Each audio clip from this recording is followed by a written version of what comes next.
Okay, great. So yes, today I'll be talking about the current iteration of CAFA, CAFA 5, which is short for the Critical Assessment of Protein Function Annotation Algorithm. Where did the rest of the letters go? I don't know, but CAFA, CAFA 5, that for the first time was hosted in partnership with Kaggle. So CAFA is interested in a centralized independent evaluation of computational models for predicting protein function. Protein function can mean a lot of things, but we need to decide on something that we are steering towards, and what we decide is gene ontology terms. They look a little bit like this, organized into 3 aspects. There's a lot of terms in there, and each protein may be involved in many functions across these 3 aspects. And predicting protein function computationally is important because there's so much we don't know. There's so many missing pieces to these ontologies for proteins that we know about. So computational function prediction methods aim to bridge this gap in proteins we know exist and their function by taking information available about protein sequence, structure, all these things that are sort of inherent to proteins, and other information, maybe publications or anything that could be gathered about a protein, and mapping that to the terms in the gene ontology. And these are the types of methods that we're interested in predicting. So CAFA focuses on soliciting predictions instead of the models themselves. So the input data could be anything that's available at the time that we collect models is fair game. Because we structure the challenge by setting forward a prediction phase, a list of proteins are released, and we ask for some scores on gene ontology terms for them, and then set a deadline when the models are due, and then wait for annotations to grow. And then evaluate the models only on the ones that accumulated during that growth phase. So this is trying to get at sort of building a firewall between the model training time and the evaluation time. This prospective evaluation is trying to prevent data leaking from the training into the evaluation. And this is CAFA 5. So we've done this 4 times before. And it's happened every 3 years, roughly since 2010, where there was the prediction phase where models were collected, and then the annotation growth phase followed by the evaluation. CAFA 4 was delayed for various COVID personnel and other reasons, but it gave us the opportunity to grow that annotation growth phase to the longest yet and evaluate methods on all of those that have grown since then. And Rashika will be presenting those results in a poster tomorrow. And I encourage you to go check it out if you're interested in those results. You will also probably find me there if you have questions about 5 that linger after this. So this was the history up until and sort of overlapping with CAFA 5 launching. And each of those iterations of CAFA presented new evaluations, a growth in target, and many developments in how to evaluate these methods. And while they made a lot of advances, including in participation, the challenges sort of changed over time that were facing the organizers of CAFA. The first one is maybe dear to a lot of people, given yesterday's keynote. Funding for such a long-term project, it's not very clear the mechanisms for that and how to motivate the importance of such a long-term project. Secondly, while we saw growth in participation, as seen here and as Ito showed this morning, that participation started to sort of stagnate by CAFA 4.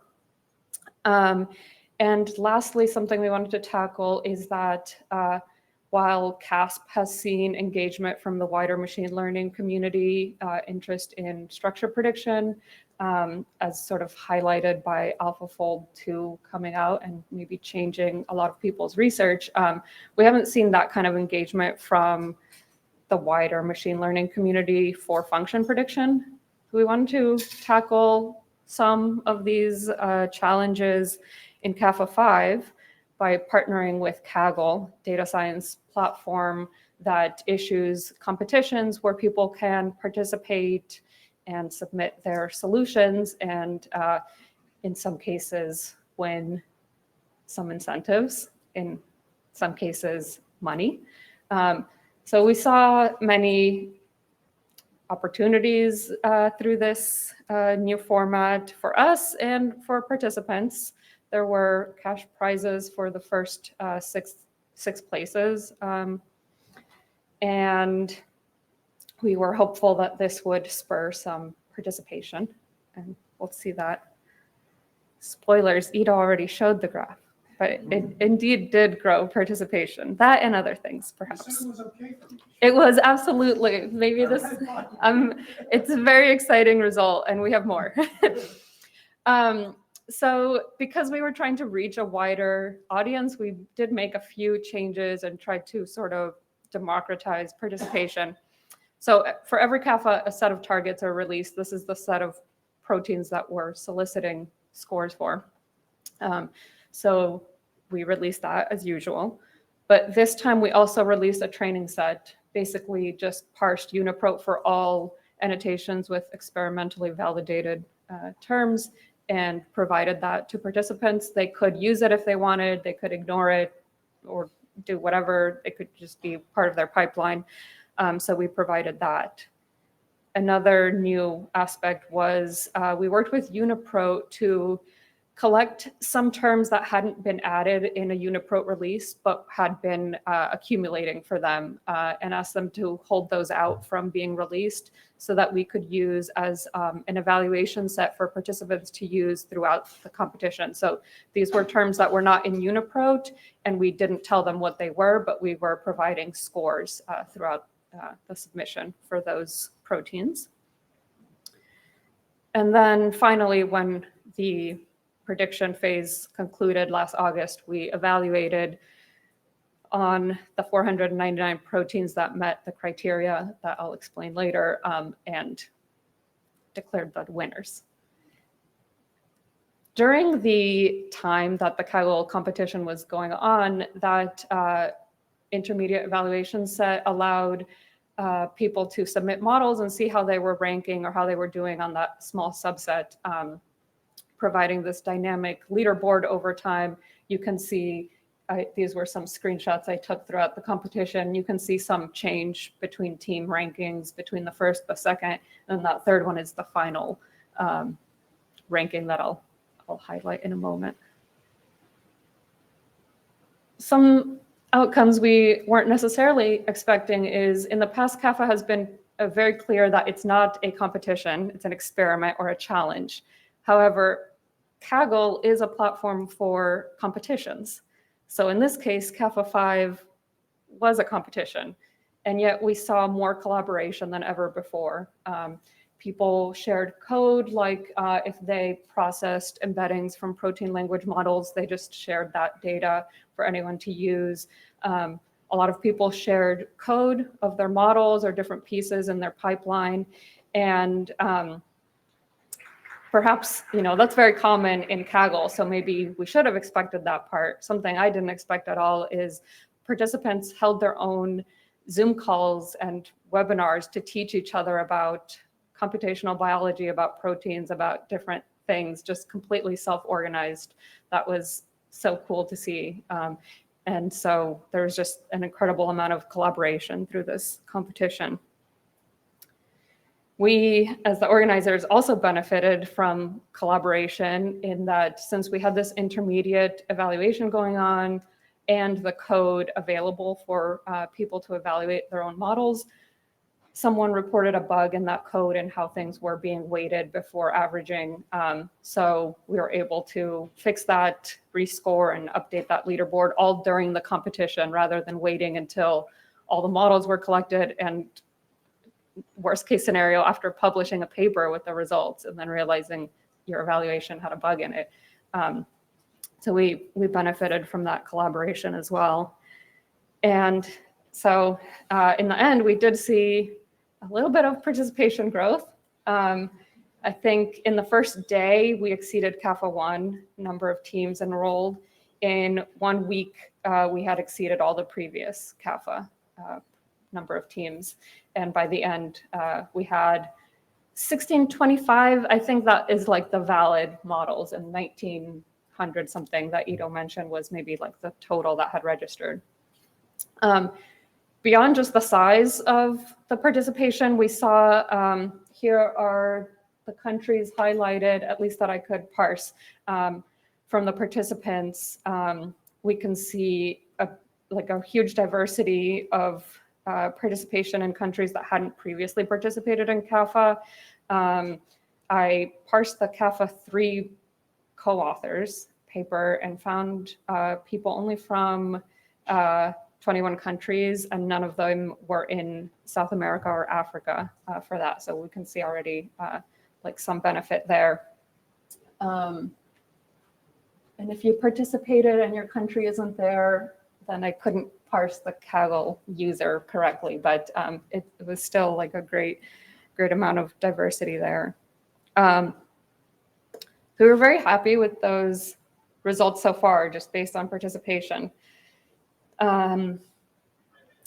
The first timeline that I showed that annotation growth several months long, but if you participate in Kaggle and you're waiting on maybe $15,000, you're like in a hurry to see if you won or not.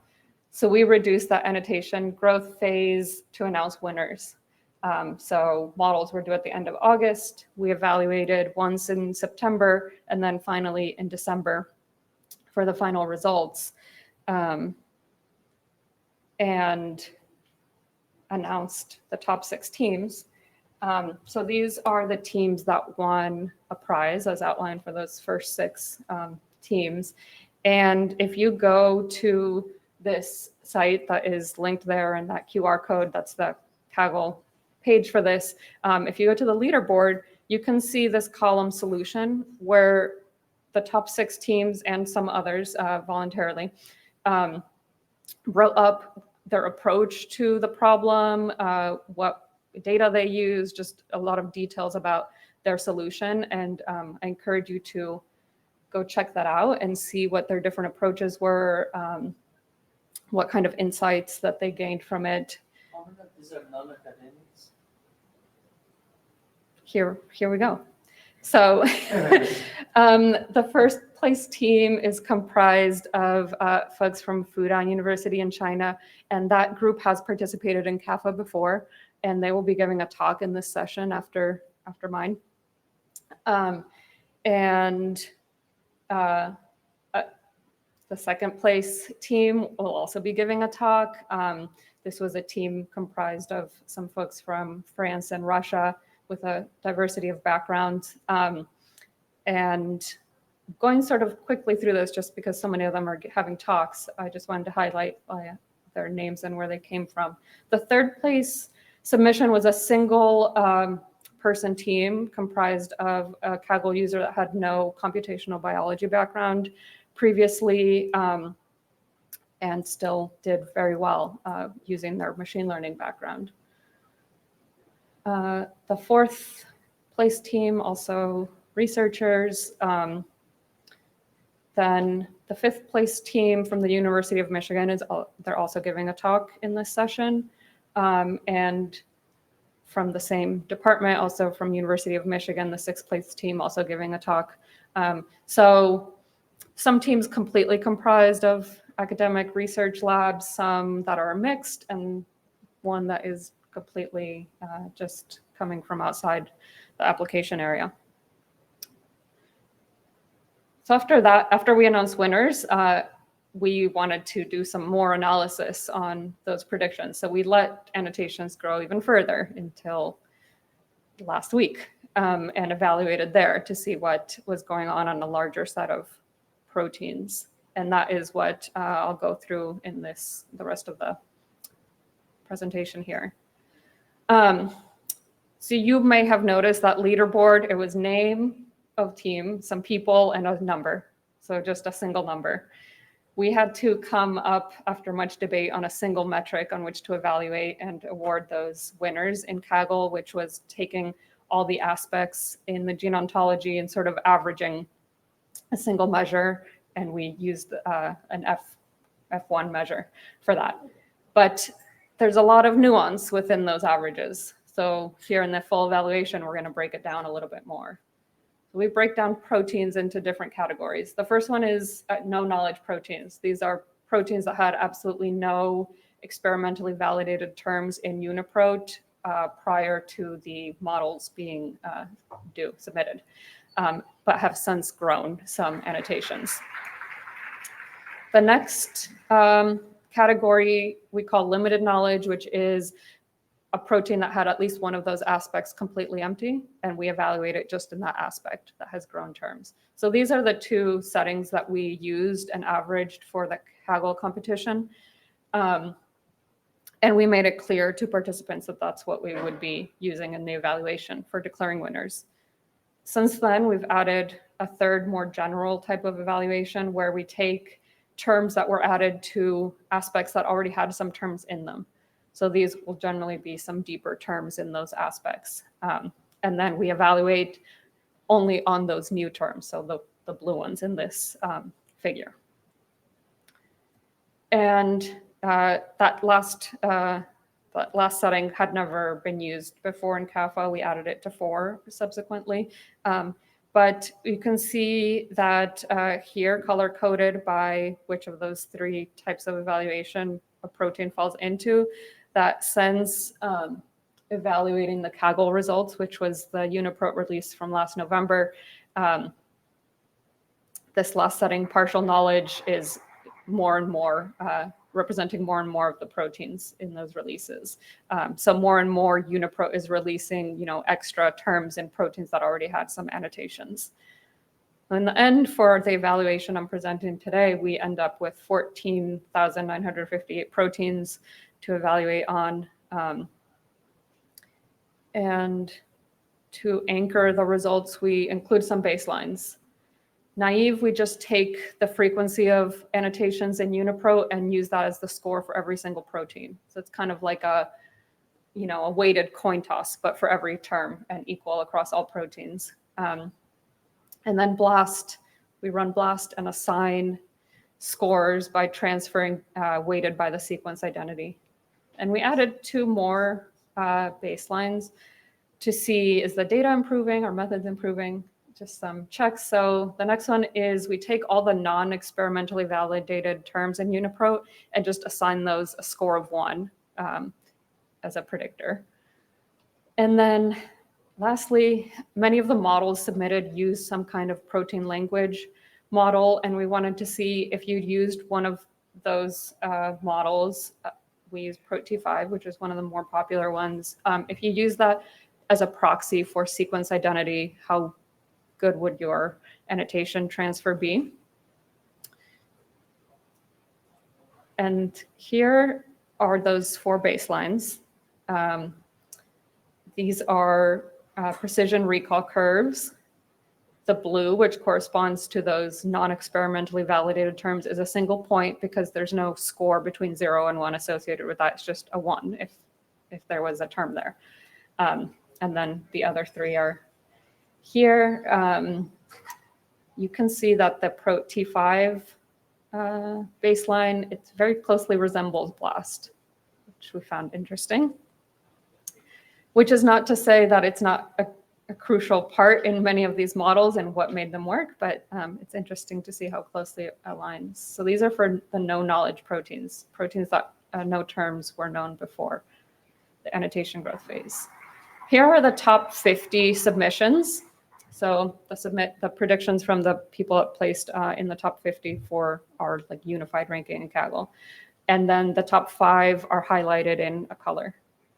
So here we see some interesting patterns start to emerge, namely that in biological process, the top team in particular, and to a more attenuated degree, the second place team are really distinguishing themselves in performance here. They improve on all the other submissions by quite a bit, especially in BPO for this setting, and quite a bit from the baselines. So indeed, Go Curator and U900, those are the top 1 and 2 teams that in the Kaggle competition. And we can see that also follows here in the more detailed results in this case. For limited knowledge, so we knew something about these proteins, but one of the aspects was empty. The baselines again are here, and here's the top 50 teams. We see a similar pattern and maybe more so. So again, in BPO, the top team does much better than the rest, and the second place also puts a lot of distance between them and the rest. And we also see that in MFO here. So these methods are really improving on the competition, on the baselines. We see less differentiation in CCO, interestingly. Again, in Kaggle, these were all averaged together, but here we can see where they were performing well, where they weren't performing as well.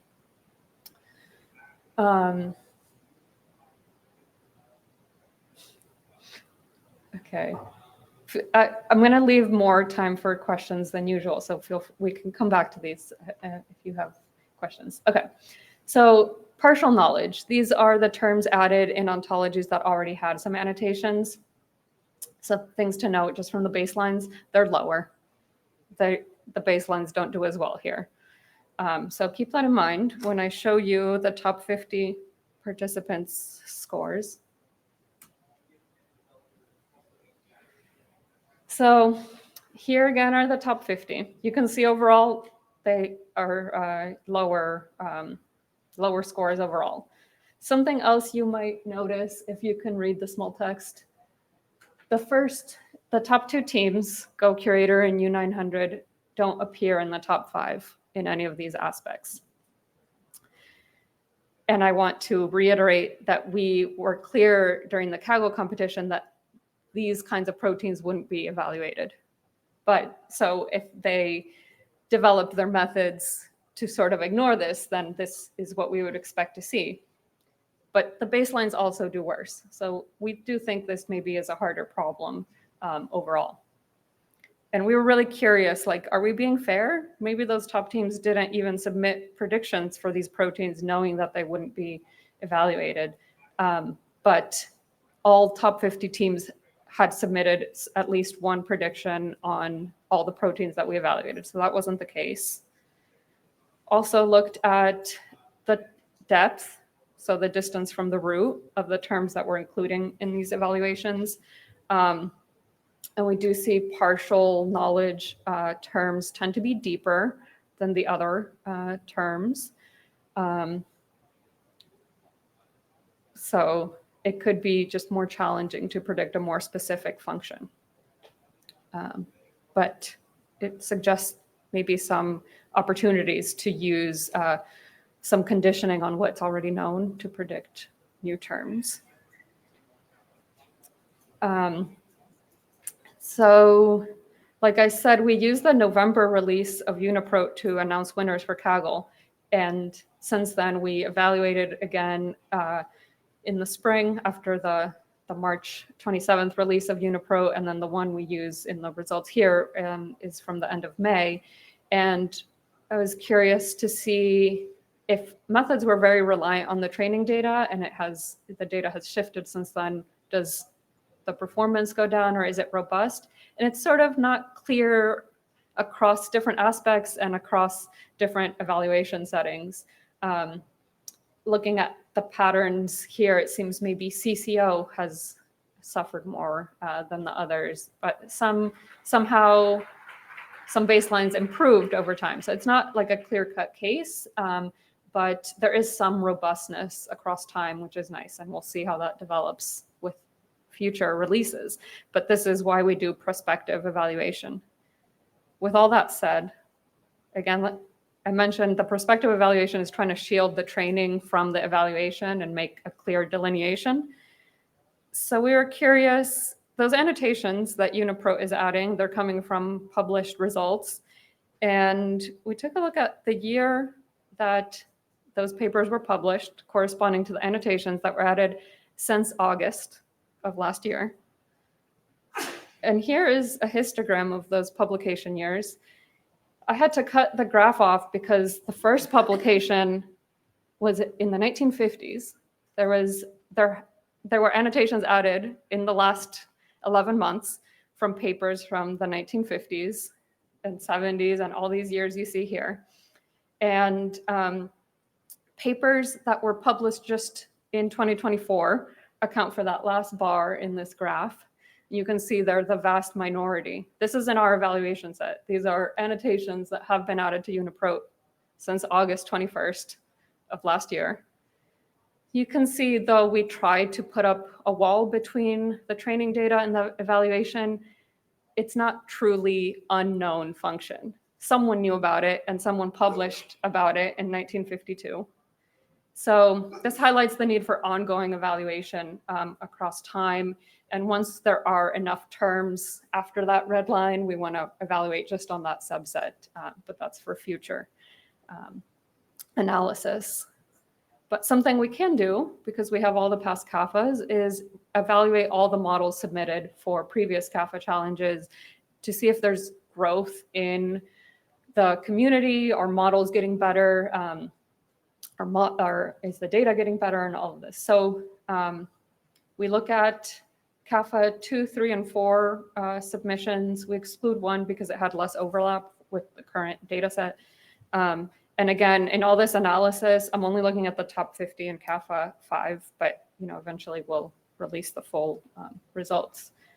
We take all the evaluation data from CAFA 5 and find a unified data set that appears across all of those iterations, 2, 3, 4, and 5. We end up with about half the proteins in the no knowledge case and the majority in the other 2 cases. And so we evaluate on annotations that have grown since August for all of those. What do we see here? At first, the results kind of mirror what we saw in just looking at CAFA 5 results, namely the best models in CAFA 5, especially in BPO, maybe also MFO, show an improvement. Those models are doing some new things that may be valuable, and you can see that growth in the F measure. Something that was not as clear looking just at CAFA 5 is that actually there's a lot of improvement in CCO as well. You can see here, CAFA 5 is doing much better on the CCO prediction. And that pattern persists for the limited knowledge proteins. But as in all the previous results, partial knowledge sort of muddies the water. Here we see a different kind of pattern. But again, in no previous CAFA was anyone aware that we would be analyzing this. Any model that was trying to optimize for performance in CAFA may have, sacrificed performance here. But it's interesting to see a more flat performance across all the CAFA iterations here, and some opportunities maybe to improve on that. We're very happy with having seen that astronomical growth in participation and the diversity, both in the background of the people participating, geographic diversity, including many teams comprised of people from different countries. That was also nice to see, and from different backgrounds, academic backgrounds, et cetera. We also see in some of these cases, some models, especially the top 2 teams, that made some significant improvements on prediction. Something that is not clear just from the results, but if you look at the solutions posted by folks and the talks coming up right after me, is that a lot of the models had a couple different ideas that aren't mutually exclusive. I think there's maybe room for, combining some of these approaches and ideas into a model that makes use of them. And because Kaggle is, they provide their solutions, a lot of people provide their code, et cetera. There's more opportunities for making use of that information. And then finally, this new evaluation setting, partial knowledge, which is on proteins that already had some annotations. There is some opportunities there for building models that maybe condition on what's known before, or just focusing on this because it will be more and more a part of UniPro as information grows. We'll only be adding to the proteins that already had annotations. So I think this is a setting that people can really explore, and there is a lot of room for improvement, as you saw from the F-measure graphs that I showed. Finally, I want to thank so many people involved in the data, in the processing, in the code, in the logistics listed here, as well as all of the people that participated in Kaggle, either by just submitting their predictions so we could analyze them, but also organizing those webinars, writing blog posts, explaining things to people. It was just really nice to see that community grow. And that's all from me. I would love some questions.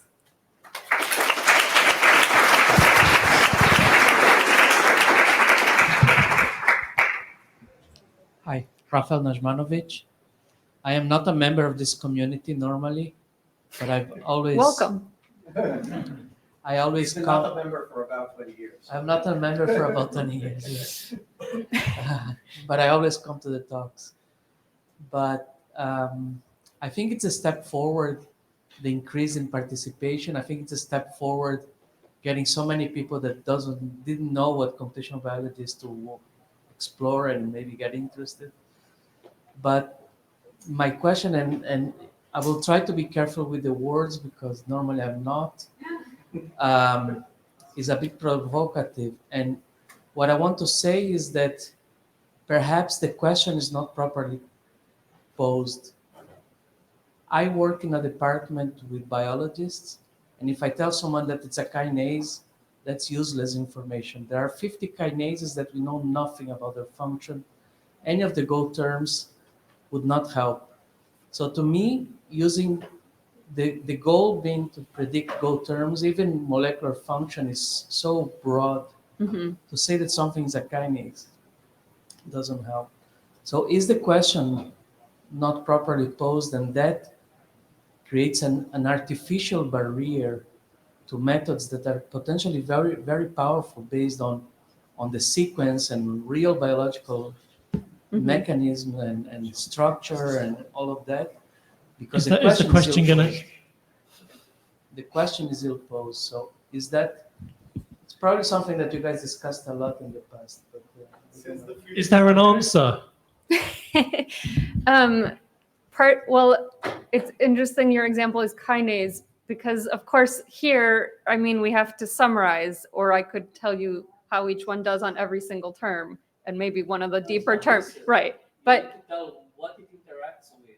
Right. Well, low information content term in the genome. yeah. This is true for any other class. I wouldn't say that. Okay, so I think it's a complex question. Let's leave that for another time. We've got an online question, which is a very simple one. When are you planning to release CAFA 5 test set? It's a good question. So what is the CAFA 5 test set? So like the November release is what we used for ranking the teams. We've since evaluated, and we probably will again before publishing. So maybe with the paper, I guess, would be the answer. But I guess I would be curious which data set they are interested in. But you can always process UniProt, keep only experimentally validated terms, remove anything that was available before. I mean, if you really wanted to, you could have any release you wanted, but we'll release something. Yeah. Great talk. Very exciting to see this explosion in participation. I have a question. You know, our excellent speaker, first speaker this morning, pointed out many of the annotation problems and transferring annotations and suggested that many of those maybe need to be corrected or even removed. Did you see any cases where genes or proteins actually had, after the the accumulation period, had fewer gene ontology annotations or less specific annotations that have been maybe rolled back or removed instead of more annotations added. Yes, there are sometimes removed. We have seen that. We don't do anything special with those as of yet. Yeah, I think in the past I've plotted like the number of terms per protein, and it grew over time, and then it sort of didn't grow as much. Maybe it's more selective now which terms they add. But yeah, I have seen proteins where they're removed in a release. So technical question first. So the 6 top performers, were they all amino acid sequence based, or were some of them trying to bring in other types of data? They were definitely bringing in other types of data, and 4 of these will be giving talks right after this. So you can contrast their approaches. I don't want to go too deep into those since they're giving their own talks, but you can go here to the leaderboard and look up this, this write-up, those links to solutions. It's kind of like a blog post about their approach. So they talk there about the training data and even things that didn't work. Like we tried this, but it didn't work. And so we moved to this. So I think those are very informative looking at those solutions. There are some webinars. Y'all get webinars that are on YouTube. Okay. Or should be shortly. Sure. Yeah. I think building on Wyatt's question, again, trying to reconcile the morning's keynote with these results, these methods did well based on already collected information, validation based on already collected information. This is not necessarily a question to you, but something for the community. But going forward, even these good methods will be making computational predictions. So how do we evaluate or assess what new information they're bringing in? If we can only evaluate their accuracy based on data that are already getting accumulated in UniProt anyway. So what do you mean by new information? Completely new functions? Something like that, something yes. that's not in the gene ontology? Yep. So something done in the gene ontology, unfortunately, under CAFA, it's out of our universe, right? Because we can't. I mean, new annotations to existing terms. Yeah, okay, new annotations. What do you mean new annotations to exist? Yeah, okay, I think, Existing proteins. so the blue dot may be obscured now. So here, those are the non-experimentally validated terms already in UniProt. You can see the model submitted here, improve on that. So at the very least, there's maybe room for some inclusion of computational models to sort of inform what terms get added. And what was the other part of your question about assessing computational? Just raising like a semi-philosophical question, because these will be making computational predictions going forward, right? Which won't always be validatable, right? So how many of those can you trust? How many of those should be added to databases, not added to databases? Kind of. I mean, these are good methods clearly. So, but even for them, the question about computational predictions remains. Yeah. I can kind of answer that. One more question. Okay, let's go to the online question first, maybe. Yeah, I think this is not. And then, Okay, does the next speaker want to come up while we answer this But we question? have like a 2:10, right? When we start. So is using protein text information from papers causing data leakage? It can absolutely, yeah, based on that graph I showed here. So the vast majority of terms that we evaluated on were known to publications. So if you had a reliable paper to go term model, you could absolutely use these effectively to, leak almost the entire evaluation set into your training if you were to use that. Is it causing? I don't know. Just a quick, I believe I'm saying this, comment, not a question. So just saying, there's a lot more to talk about, not high resolution prediction and their usability. So I was actually expecting Wyatt to talk about things like, for example, looking for endonucleases might be incredibly useful for biotechnology. things like that. So we can talk about these things more later and not focus only on high resolution. But I think we have to move on, right?